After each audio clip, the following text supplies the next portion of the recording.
27 ವರ್ಷಗಳ ಬಳಿಕ ದೆಹಲಿಯಲ್ಲಿ ಬಿಜೆಪಿಗೆ ಗೆಲುವು ಸಿಕ್ಕಿದೆ. ಭರ್ಜರಿ ಗೆಲುವಿನ ಬೆನ್ನಲ್ಲೇ ಮುಖ್ಯಮಂತ್ರಿ ಸ್ಥಾನಕ್ಕೆ ರೇಸ್ ಕೂಡ ಶುರುವಾಗಿದೆ. ಯಾರಾಗ್ತಾರೆ ಮುಂದಿನ ಮುಖ್ಯಮಂತ್ರಿ ಅನ್ನುವಂಥ ಚರ್ಚೆ ಸಹಜವಾಗಿಯೇ ಶುರುವಾಗಿದೆ. ಮುಖ್ಯಮಂತ್ರಿ ರೇಸ್ನಲ್ಲಿ 7 ಮಂದಿ ಅಭ್ಯರ್ಥಿಗಳ ಹೆಸರಿದೆ. ಅರವಿಂದ್ ಕೇಜ್ರಿವಾಲ್ನ ಸೋಲಿಸಿದ ಪರ್ವೇಶ್ ವರ್ಮಾ ಅವರ ಹೆಸರು ಮುಂಚೂಣಿಯಲ್ಲಿದೆ ಅನ್ನುವಂಥ ಮಾಹಿತಿ ಲಭ್ಯವಾಗ್ತಾ ಇದೆ. ಸುಷ್ಮಾ ಸ್ವರಾಜ್ ಪುತ್ರಿ ಬನ್ಸುರಿ ಸ್ವರಾಜ್ ಅವರೀಗ ಸಂಸದರು, ಬಟ್ ಅವರು ಮುಖ್ಯಮಂತ್ರಿ ಆಗ್ತಾರಾ? ನವದೆಹಲಿಯ ಸಂಸದೀಯಾಗಿರುವಂಥ ಬನ್ಸುರಿ ಸ್ವರಾಜ್ ಅವರು ಮುಖ್ಯಮಂತ್ರಿಯಾಗಿ ಕಾರ್ಯನಿರ್ವಹಿಸ್ತಾರ ನೋಡಬೇಕಾಗಿದೆ. ಕೇಂದ್ರದ ಮಾಜಿ ಸಚಿವೆ ಸ್ಮೃತಿ ಇರಾನಿ, ಕೈಲಾಸ್ ಗೆಹ್ಲೋಟ್ ಅವರ ಹೆಸರುಗಳು ಕೂಡ ಇದೆ. ದಲಿತ ನಾಯಕ ದುಷ್ಯಂತ್ ಗೌತಮ್, ಕಪಿಲ್ ಮಿಶ್ರಾ ಇವರು ಕೂಡ ಈಗ ಕೆಲಸವನ್ನ ಮಾಡ್ತಾರೆ. ಅದೇ ರೀತಿ ಅರವಿಂದ್ ಸಿಂಗ್ ಲವ್ಲಿ ಕೂಡ CM ರೇಸ್ನಲ್ಲಿದ್ದಾರೆ. ಅರವಿಂದ್ ಸಿಂಗ್ ಲವ್ಲಿ ಬಿಜೆಪಿಗೆ ಈಗ ತಾನೇ ಬಂದಿರುವಂಥದ್ದು. 27 ವರ್ಷಗಳ ದೆಹಲಿಯಲ್ಲಿ ಬಿಜೆಪಿಗೆ ಈಗ ಪ್ರಚಂಡ ಗೆಲುವು ಸಿಕ್ಕಿದೆ. 27 ವರ್ಷಗಳ ಬಳಿಕ ಭರ್ಜರಿ ಗೆಲುವಿನ ಬೆನ್ನಲ್ಲೇ ಮುಖ್ಯಮಂತ್ರಿ ಸ್ಥಾನದ ರೇಸ್ ಕೂಡ ತುಂಬ ಜೋರಾಗ್ತಾ ಇದೆ. ಮುಖ್ಯಮಂತ್ರಿ ರೇಸ್ನಲ್ಲಿ 7 ಮಂದಿ ಅಭ್ಯರ್ಥಿಗಳಿದ್ದಾರೆ.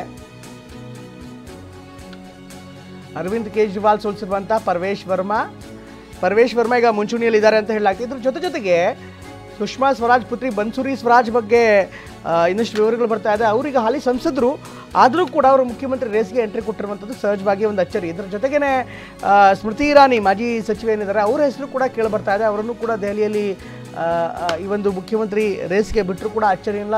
ಹೀಗಾಗಿ ಸ್ಮೃತಿ ಇರಾನಿ ಕೂಡ ಮುಖ್ಯಮಂತ್ರಿ ಆಗುವಂಥ ಸಾಧ್ಯತೆ ಇದೆ ಅನ್ನುವಂಥ ಮಾಹಿತಿ ಲಭ್ಯವಾಗ್ತಾ ಇದೆ. 7 ಪ್ರಮುಖ ನಾಯಕರ ಹೆಸರಿದೆ. ಅರವಿಂದ್ ಸಿಂಗ್ ಲವ್ಲಿ ಅವರ ಹೆಸರು ಕೂಡ ಇದೆ. ಪರ್ವೇಶ್ ವರ್ಮಾ, ಬನ್ಸುರಿ ಸ್ವರಾಜ್ ಹಾಗೆಯೇ ಸ್ಮೃತಿ ಇರಾನಿ ಇವರ ಹೆಸರಿಗೆ ಮುಖ್ಯಮಂತ್ರಿ ರೇಸ್ನಲ್ಲಿ ತುಂಬ ಪ್ರಮುಖವಾಗಿ ಕೇಳಿಬರ್ತಾ ಇದೆ.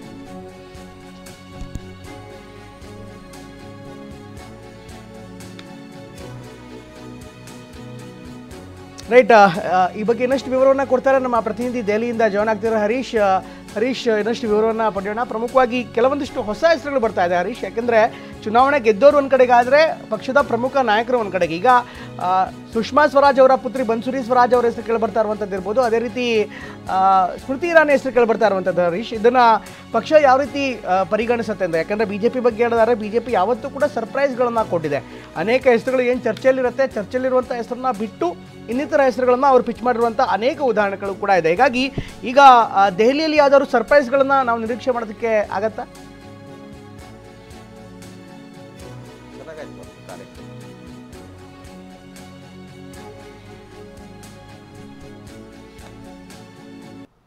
ರೈಟ್ ಹರೀಶ್, ನಾನು ಆಗಲೇ ಪ್ರಶ್ನೆಯನ್ನು ಕೇಳ್ತಾ ಇದ್ದೆ. ಈಗ ಇವರು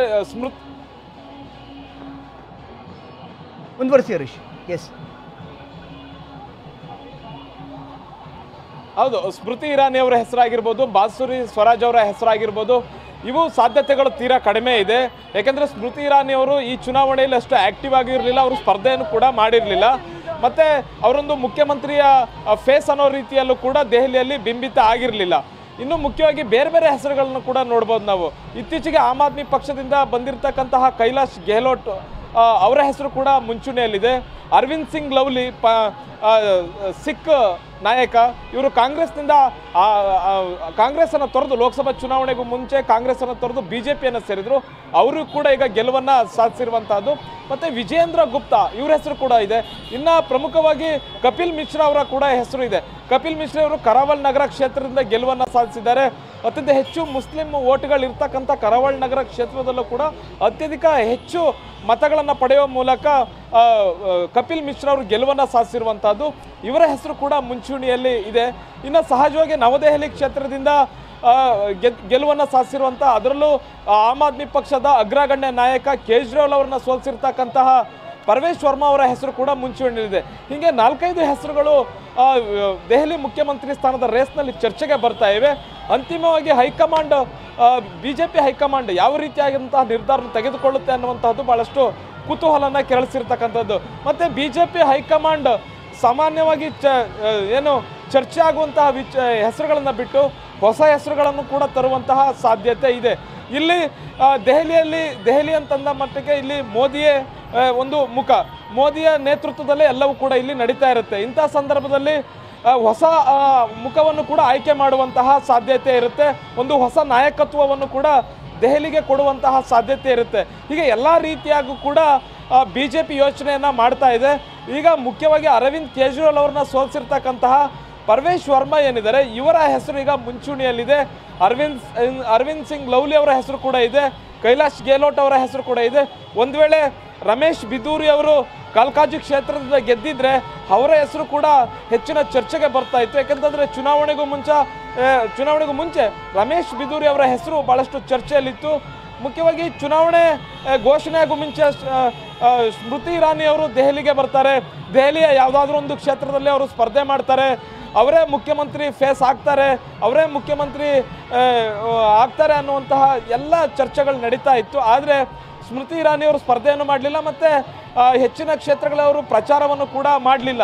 ಹೀಗಾಗಿ ಸ್ಮೃತಿ ಇರಾನಿ ಅವರ ಹೆಸರನ್ನು ಇಲ್ಲಿ ಮುಖ್ಯಮಂತ್ರಿ ಆಗ್ತಾರೆ ಅನ್ನುವಂತಹ ಚರ್ಚೆಯನ್ನು ನಾವು ಮಾಡಲಿಕ್ಕಾಗೋದಿಲ್ಲ. ಆದರೆ ಬೇರೆ ಬೇರೆ ಹೆಸರುಗಳು ಮತ್ತು ಹೈಕಮಾಂಡ್ ತನ್ನದೇ ಆದಂತಹ ಜಾತಿ ಲೆಕ್ಕಾಚಾರವನ್ನು ಇಟ್ಕೊಂಡು ಒಂದು ಹೊಸ ಮುಖವನ್ನು ಕೂಡ ಆಯ್ಕೆ ಮಾಡಿದ್ರು ಅಚ್ಚರಿ ಅನ್ನುವಂಥದ್ದಿಲ್ಲ. ಪ್ರಮೋದ್, ಓಕೆ, ಧನ್ಯವಾದ ಎಲ್ಲ ಮಾಹಿತಿಗೆ. ಹರೀಶ್ ಸಾಕಷ್ಟು ವಿವರಗಳನ್ನು ಕೊಡ್ತಾ ಇದ್ದಾರೆ. ಪ್ರಮುಖವಾಗಿ ಬನ್ಸುರಿ ಸ್ವರಾಜ್ ಹಾಲಿ ಸಂಸದರಾಗಿರುವಂಥವ್ರು, ಅವರನ್ನು ಏಕಾಏಕಿ ಬದಲಾಯಿಸ್ತಾರೆ, ಅವರನ್ನು ಸಂಸದ ಸ್ಥಾನದಿಂದ ಕೆಳಗಿಳಿಸಿ ಅನಂತರ ನೇರವಾಗಿ ಮುಖ್ಯಮಂತ್ರಿ ಮಾಡಿ ಇನ್ನೊಂದು ಚುನಾವಣೆಗೆ ಹೋಗ್ತಾರೆ ಅನ್ನುವಂಥದ್ದು ನಿರೀಕ್ಷೆ ಮಾಡೋದಕ್ಕೆ ಸ್ವಲ್ಪ ಕಷ್ಟವಾಗುತ್ತೆ. ಅಫ್ಕೋರ್ಸ್ ರವಿಕುಮಾರ್ ಇದ್ದಾರೆ ನಮ್ಮ ಜೊತೆಗೆ. ರವಿಕುಮಾರ್ ಮಾತಾಡೋಣ. ರವಿಕುಮಾರ್ ಜಿ, ಈಗಾಗಲೇ ಅಫ್ಕೋರ್ಸ್ ದೆಹಲಿ ಮುಖ್ಯಮಂತ್ರಿ ಸ್ಥಾನ ಅನ್ನುವಂಥದ್ದು ಅಷ್ಟೇ ಇಂಪಾರ್ಟೆಂಟ್ ಆಗಿರುವಂಥದ್ದು. ಯಾಕೆಂದರೆ ಹೇಳಿ ಕೇಳಿ ನ್ಯಾಷನಲ್ ಕ್ಯಾಪಿಟಲ್ ಆಗಿರುವಂಥದ್ದು. ಜೊತೆಗೆ ಹಿಂದೆ BJP ಅನೇಕ ಘಟಾನುಘಟಿ ನಾಯಕರನ್ನು ಕೂಡ ಅಲ್ಲಿ ಸೃಷ್ಟಿ ಮಾಡಿರುವಂಥದ್ದು. ಸುಷ್ಮಾ ಸ್ವರಾಜ್ ಇರ್ಬೋದು, ಅದೇ ರೀತಿ ಇನ್ನು ಸಾಹೇಬ್ ಸಿಂಗ್ ವರ್ಮಾ ಇರ್ಬೋದು ಅಂತ ಅನೇಕ ನಾಯಕರಿದ್ದವರು. ಈಗ ಮುಖ್ಯಮಂತ್ರಿ ಆಯ್ಕೆ ಪ್ರಕ್ರಿಯೆ ಅನ್ನುವಂಥದ್ದು BJPಗೆ ಹೊಸತೇನಲ್ಲ. ಆದರೆ ಪ್ರತಿ ಬಾರಿ ಕೂಡ ಮುಖ್ಯಮಂತ್ರಿ ಆಯ್ಕೆಯಲ್ಲಿ ಒಂದು ಸರ್ಪ್ರೈಸನ್ನು BJP ಕೊಡುತ್ತೆ. ನೀವೊಬ್ಬ ನಾಯಕರಾಗಿ ಅಂತ ಒಂದು ಸರ್ಪ್ರೈಸನ್ನು ನಿರೀಕ್ಷೆ ಮಾಡ್ತೀರಾ? ಗೊತ್ತಿಲ್ಲ, ಯಾಕೆಂದರೆ ನಮ್ಮ ಅಮಿತ್ ಶಾಜಿಯವರು, ನಮ್ಮ ನರೇಂದ್ರ ಮೋದಿಜಿಯವರು ಆ ರೀತಿ ಹೊಸಬರಿಗೆ ಅವಕಾಶ ಕೊಡ್ತಾ ಇರ್ತಕ್ಕಂಥದ್ದು, ಆ ರಾಜ್ಯಕ್ಕೆ ಬೇಕಾಗಿರ್ತಕ್ಕಂಥ ನಾಯಕತ್ವ, ಆ ರಾಜ್ಯದ ಅವಶ್ಯಕತೆ ಇದೆಲ್ಲವನ್ನು ಕೂಡ ಗಮನದಲ್ಲಿಟ್ಕೊಂಡೇ ಮಾಡ್ತಾರೆ. ಹಾಗೆ ನೋಡಿದರೆ ಈಗ ಉದಾಹರಣೆಗೆ ಗೆದ್ದಿರ್ತಕ್ಕಂಥವರಲ್ಲಿ ಪರ್ವೇಶ್ ವರ್ಮಾ ಅವರಿದ್ದಾರೆ, ಈ ಥರ ಅನೇಕರಿದ್ದಾರೆ. ಉದಾಹರಣೆಗೆ ನೀವು ಟಿ ವಿನಲ್ಲಿ ನೋಡಿದೆ, ಅನೇಕರ ಹೆಸರು ಬಂತು ಹಿಂಗೆಲ್ಲ ಅಂತ. ಗೊತ್ತಿಲ್ಲ ಯಾರಿಗೆ ಮಾಡ್ತಾರೆ ಅಂತೇಳಿ. ಆದರೆ ಒಂದಂತೂ ನಾನು ಹೇಳ್ತೇನೆ, ದೆಹಲಿ ಕ್ಯಾಪಿಟಲ್ನಲ್ಲಿ, ದೇಶದ ರಾಜಧಾನಿ ದೆಹಲಿನಲ್ಲಿ BJP ಸರ್ಕಾರ ಇರಬೇಕು ಅನ್ನುವಂಥದ್ದು ಜನರ ಇಚ್ಛೆ ಆಗಿತ್ತು.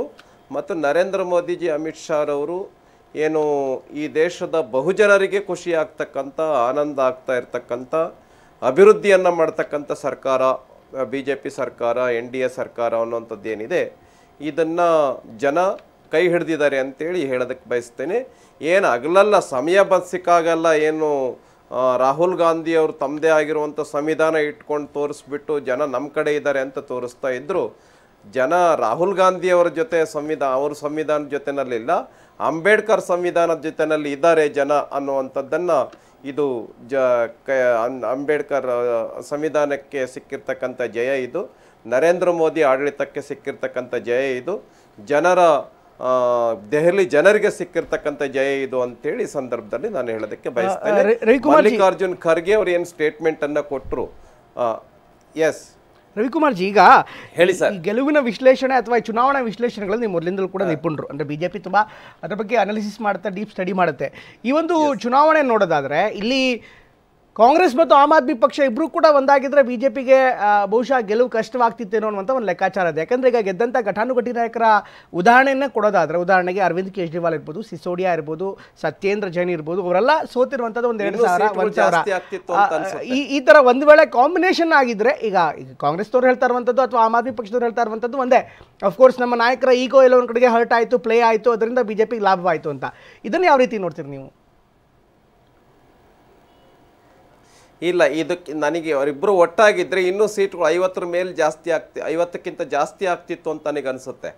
ಯಾಕೆ ಅಂತ ಹೇಳಿದರೆ, ಮಲ್ಲಿಕಾರ್ಜುನ್ ಖರ್ಗೆ ಅವ್ರ ಸ್ಟೇಟ್ಮೆಂಟ್ ಇರ್ಬೋದು, ರಾಹುಲ್ ಗಾಂಧಿ ಅವರ ಹೇಳಿಕೆಗಳಿರ್ಬೋದು, ಕೇಜ್ರಿವಾಲ್ ಅವರು ಜೈಲಿನಲ್ಲೇ ಇದ್ದು ಆಡಳಿತವನ್ನು ನಡೆಸಿರ್ತಕ್ಕಂಥದ್ದು ಇರ್ಬೋದು, ಇವೆಲ್ಲವನ್ನು ಕೂಡ ಜನ ನೋಡಿದ್ದಾರೆ. ಆದ್ದರಿಂದ ಅವರಿಬ್ಬರು ಒಟ್ಟಾಗಿ ಚುನಾವಣೆ ನಡೆಸಿದ್ರು ಕೂಡ ಇನ್ನೂ ಸೀಟ್ಗಳು ಜಾಸ್ತಿ ಆಗ್ತಿತ್ತೇ ವಿನಃ ಕಡಿಮೆ ಆಗ್ತಾ ಇರಲಿಲ್ಲ ಅಂತೇಳಿ ನನಗೆ ಭಾಳ ಸ್ಪಷ್ಟವಾಗಿ ಅನಿಸುತ್ತೆ. Right. But permutation and combination ನೋಡಿದಂಥ ಸಂದರ್ಭದಲ್ಲಿ ಆ ಡಿಲಿಮಿಟೇಷನ್ಸ್ ಬಗ್ಗೆ ಸಾಕಷ್ಟು ದೊಡ್ಡ ಚರ್ಚೆ ಹುಟ್ಟಾಗ್ತಾ ಇತ್ತು. ಅಂದರೆ ದೆಹಲಿ ಶೀಲಾ ದೀಕ್ಷಿತ್ ಅವರ ಆನಂತರ ಡಿಲಿಮಿಟೇಷನ್ ಹೇಗೆ ಮಾಡಿದ್ರು ಅಂತ BJP ನಾಯಕರು ನೇರವಾಗಿ ಪ್ರಶ್ನೆ ಮಾಡಿದ್ರು. ಅಂದರೆ ಅವರಿಗೆ ಅನುಕೂಲ ಆಗೋ ಥರ ಡಿಲಿಮಿಟೇಷನ್ಸ್ ಮಾಡ್ಕೊಂಡಿದ್ರು. ಆನಂತರ ಆಮ್ ಆದ್ಮಿ ಪಕ್ಷ ಅವರ ಪಕ್ಷವನ್ನೇ ಅಂದರೆ ಕಾಂಗ್ರೆಸ್ ಪಕ್ಷವನ್ನೇ ಅದ್ರ ಮೂಲಕ ಸ್ವೀಕಾರ ಮಾಡಿಬಿಡ್ತು, ಸ್ವಾಹ ಮಾಡಿಬಿಡ್ತು, ಮುಗಿಸ್ಬಿಡ್ತು ಅನ್ನುವಂಥದ್ದು ಒಂದು ಲೆಕ್ಕಾಚಾರ.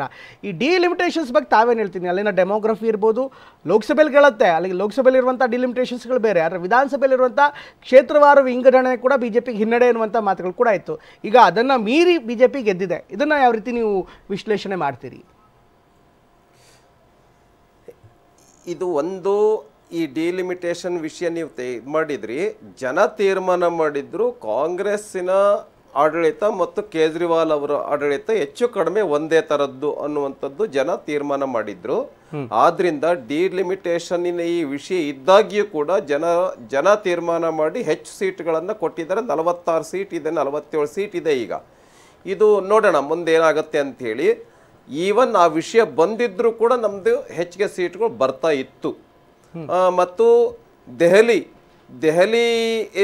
ಜನ ತೀರ್ಮಾನ ಮಾಡಿದ್ದಾರೆ, ಹರಿಯಾಣದ ಜನ ತೀರ್ಮಾನ ಮಾಡಿದ್ದಾರೆ, ಪಕ್ಕದ ಉತ್ತರಾಖಂಡದಲ್ಲೂ ಕೂಡ BJP ಸರ್ಕಾರ ಇದೆ, ಹಿಮಾಚಲ್ ಪ್ರದೇಶದಲ್ಲಿ ಸ್ವಲ್ಪ ನಮ್ಮ ಸೀಟ್ ಹಂಚಿಕೆ ಬೇರೆ ಬೇರೆ ಕಾರಣದಿಂದ ಅಲ್ಲಿನೂ, ಅಂದರೆ ದೆಹಲಿ ಸುತ್ತಮುತ್ತ ಇರ್ತಕ್ಕಂಥ ಎಲ್ಲ ಸ್ಟೇಟ್ಗಳಲ್ಲೂ ಕೂಡ BJP ಇದೆ. ಒಂದು ಚರ್ಚೆ ನಡೀತಾ ಇತ್ತು, ನಾರ್ತ್ ಇಂಡಿಯಾ BJPಗೆ ಕೈ ಕೊಡ್ತಾ ಇದೆ, ಹಿಂದಿ ಸ್ಟೇಟ್ಸ್ BJPಗೆ ಕೈ ಕೊಡ್ತಾ ಇದೆ ಅಂತೇಳಿ. ಹಿಂದಿ ಸ್ಟೇಟ್ಸು BJPಗೆ ಕೈ ಕೊಡ್ತಾ ಇಲ್ಲ.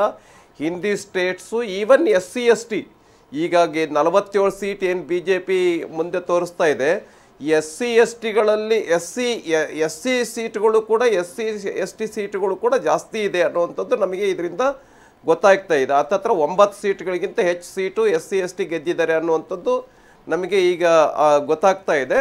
ಆದ್ರಿಂದ ಇಡೀ ದೇಶದ ಜನ ಏನು SC/STಗಳು ನಮ್ಮ ಜೊತೆ ಇದ್ದಾರೆ ಅಂತ ಏನು ಕಾಂಗ್ರೆಸ್ ಹೇಳ್ತಾ ಇದೆ, ಅದನ್ನು ಕೂಡ ಸುಳ್ಳಾಗಿದೆ ಅಂತೇಳಿ, ಮತ್ತು OBC ಜನರು ಕೂಡ BJP ಜೊತೆನಲ್ಲಿ ಇದ್ದಾರೆ ಅನ್ನುವಂಥದ್ದು ಇದರಿಂದ ಗೊತ್ತಾಗ್ತಾ ಇದೆ. ರವಿಕುಮಾರ್ ಅವರ ಫೈನಲ್ ಕ್ವಶನ್ಸ್, ಈಗ ಮತಯಂತ್ರದ ಬಗ್ಗೆ ಈಗ ಮತ್ತೆ ಪ್ರಶ್ನೆ ಮಾಡ್ತಾರಾ ಕಾಂಗ್ರೆಸ್ ಅನ್ನೋದು ಒಂದು ವಿಚಾರ. ಅಫ್ಕೋರ್ಸ್ ಕರ್ನಾಟಕದಲ್ಲಿ ಸೇರಿದಂತೆ ಬೇರೆ ಬೇರೆ ಸಂದರ್ಭದಲ್ಲಿ ಪ್ರಶ್ನೆ ಮಾಡಿರಲಿಲ್ಲ, ಆದರೆ ಮಹಾರಾಷ್ಟ್ರದ ವಿಚಾರ ಬಂದಾಗ ಮತಯಂತ್ರದ ಚರ್ಚೆ ಮುನ್ನೆಲೆಗೆ ಬಂದಿತ್ತು.